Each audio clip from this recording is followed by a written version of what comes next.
మరణం అనేది ప్రతి జీవికి తట్టుకోలేని అనుభవం. అయితే మరణం కేవలం శరీరపు అంతమేనా లేదా ఆత్మ ప్రయాణం కొనసాగుతుందా అనే ప్రశ్న మనిషిని యుగాలుగా ఆసక్తిగా ఆలోచనలో ముంచివేస్తోంది. భగవద్గీత, పురాణాలు మరియు ఇతర ఆధ్యాత్మిక గ్రంథాల్లో మరణానంతరం జీవితాన్ని వివరిస్తూ వివిధ సిద్ధాంతాలు ఉన్నాయి. ఈ వ్యాసంలో మరణం తర్వాత ఆత్మ ఎక్కడికి వెళ్తుంది అనే ప్రశ్నకు సనాతన ధర్మం, ఇతర మతపరమైన విశ్వాసాలు మరియు శాస్త్రపరమైన కోణాల ఆధారంగా సమగ్రంగా పరిశీలన చేద్దాం. హిందూ తత్వం ప్రకారం మరణం శరీరానికి మాత్రమే, ఆత్మ శాశ్వతమైంది. ఇది జన్మ మారక చక్రంలో పునర్జన్మ పొందుతూ ప్రయాణిస్తోంది. మరణం అనంతరం ఆత్మ ఎక్కడికి వెళ్తుందో చెప్పే కొన్ని సిద్ధాంతాలు ఇక్కడ తెలుసుకుందాం.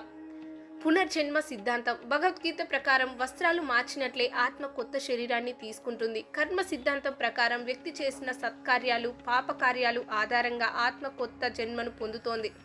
మంచి కర్మల వల్ల ఉన్నతమైన జీవితం లభిస్తే, చెడు కర్మల వల్ల తక్కువ స్థాయి జీవితం పునర్జన్మ జరుగుతోంది. ఆత్మ తన పాత కర్మల ఫలితంగా అనుభవించడానికే పునర్జన్మ పొందుతోందని నమ్ముతారు. స్వర్గము మరియు నరకం. మరణ అనంతరం ఆత్మ తన కర్మ ఫలితాల ఆధారంగా ప్రకారం స్వర్గం లేదా నరకం అనుభవిస్తుందని పురాణాలు చెప్తున్నాయి.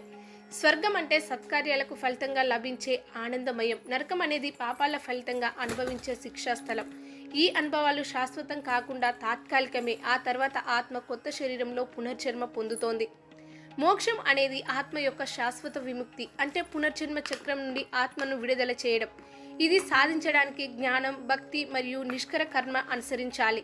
మోక్షాన్ని పొందిన ఆత్మ భగవంతునితో ఏకత్వాన్ని పొందుతుంది మరియు ఇకపై జన్మలు పొందలేరు.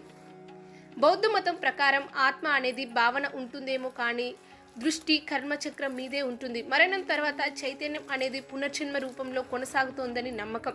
ఒక వ్యక్తి తన బుద్ధితో ధర్మబద్ధంగా జీవించినప్పుడు మోక్షం పొందగలడు. దీనిని నిర్వాణం అంటారు.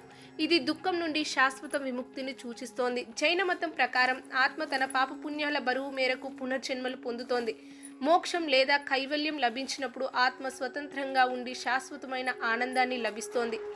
ఇతర మతాల్లో కూడా ఆత్మ ప్రయాణం ఎలా ఉందో చూద్దాం. ఇస్లాం ధర్మం. ఇస్లాంలో మరణం అనంతరం ఆత్మ బర్వజక్ అనే మధ్యస్థితిలో ఉంటుంది. ప్రళయం రోజున ప్రతి ఆత్మ తన అమలులను ఆధారంగా న్యాయం చేపడుతుంది. మంచి పనులు చేసిన ఆత్మకి జన్నత్, చెడు పనులు చేసిన వారికి జహన్నత్ లభిస్తాయి. క్రైస్తవ మతం ప్రకారం మరణం తర్వాత ఆత్మ స్వర్గం లేదా నరకానికి వెళ్తుంది. ప్రళయం రోజు వచ్చినప్పుడు దేవుడు ప్రతి ఆత్మకు న్యాయం చేస్తాడని నమ్ముతారు. శాస్త్రం మరణాంతరం ఆత్మ ప్రయాణాన్ని నిర్ధారించలేదు. ఆత్మ యొక్క ఉనికి శాస్త్రపరంగా ఇప్పటి వరకు నిరూపించబడలేదు. న్యూయార్క్లోని కొన్ని పరిశోధనలు కొందరు వ్యక్తులు మరణానికి సమీప అనుభవాలు ఎదుర్కొన్నట్లు చెప్పినప్పటికీ ఇవి మెదడులో జరిగే రసాయనిక మార్పులే అని శాస్త్రవేత్తలు చెబుతున్నారు. మరణం తర్వాత చైతన్యం ఏ విధంగా కొనసాగుతుందో శాస్త్రం పూర్తి వివరాలతో చెప్పలేదు. కానీ శక్తి చెరిగిపోదు అనే సూత్రం ప్రకారం శరీరంలోని శక్తి ఏదో రూపంలో కొనసాగుతోందని భావించవచ్చు. మరణం తర్వాత ఆత్మ ఎక్కడికి వెళ్తుంది అన్నది ఎంత ముఖ్యమో మన జీవితం ఎలా ఉండాలో తెలుసుకోవడం కూడా అంతే ముఖ్యమని భావించవచ్చు. పునర్జన్మలో విశ్వాసం కలిగిన వారు సాధారణంగా సత్కార్యాలు చేస్తూ జీవించాలని భావిస్తారు. మరణం తర్వాత ఆత్మ ఎక్కడికి వెళ్తుంది అన్నది ఎంత ముఖ్యమో మన జీవితం ఎలా ఉండాలో తెలుసుకోవడం కూడా అంతే ముఖ్యం. పునర్జన్మలో విశ్వాసం కలిగిన వారు సాధారణంగా సత్కార్యాలు చేస్తూ జీవించాలని భావిస్తారు. ధార్మిక విశ్వాసాలు మనిషిని ధర్మబద్ధంగా జీవించడానికి ప్రేరేపిస్తాయి. భయాలు లేదా స్వర్గ నరకాల మీద ఆధారపడే విశ్వాసాలు కూడా ఉన్నప్పటికీ ఇవి జీవితాన్ని నైతికంగా గడపడానికి ఒక మార్గదర్శకంగా మారుతాయి. మరణం తర్వాత ఆత్మ ఎక్కడికి వెళ్తుంది అనే ప్రశ్నకు వివిధ కోణాల నుండి సమాధానాలు ఉన్నాయి. సనాతన ధర్మం, బౌద్ధం, ఇస్లాం మరియు క్రైస్తవం వంటి మతాలు ఈ విషయాలను అనేక మార్గాల్లో వివరిస్తాయి. హిందూ ధర్మం పునర్జన్మలో నమ్మకం ఉంచుతుంది. మన కర్మల ఫలితంగా కొత్త జన్మలోకి ప్రవేశిస్తామని చెప్తోంది. హిందూ ధర్మం పునర్జన్మలో నమ్మకం ఉంచుతోంది. మన కర్మల ఫలితంగా కొత్త జన్మలోకి ప్రవేశిస్తామని చెప్తోంది. బౌద్ధ మతం నిర్వాణం ద్వారా జన్మ మరణ చక్రాన్ని ముగించాలని సూచిస్తోంది. శాస్త్రం ఈ ప్రశ్నకు ఇంకా సమాధానం ఇవ్వలేకపోయినప్పటికీ మరణ అనంతర అనుభవాలపై నిరంతరం పరిశోధనలు జరుగుతున్నాయి. మరణం అనేది శరీరానికి సంబంధించింది మాత్రమే. ఆత్మ ఒక శాశ్వత ప్రాణశక్తిగా ఉన్నట్టుగా అనేక మతాలు చెప్తున్నాయి. మన జీవితంలో చేసే సత్కార్యాలు, పాపకార్యాలు మన ఆత్మ ప్రయాణాన్ని నిర్ధారిస్తాయని పురాణాలు చెప్తున్నాయి.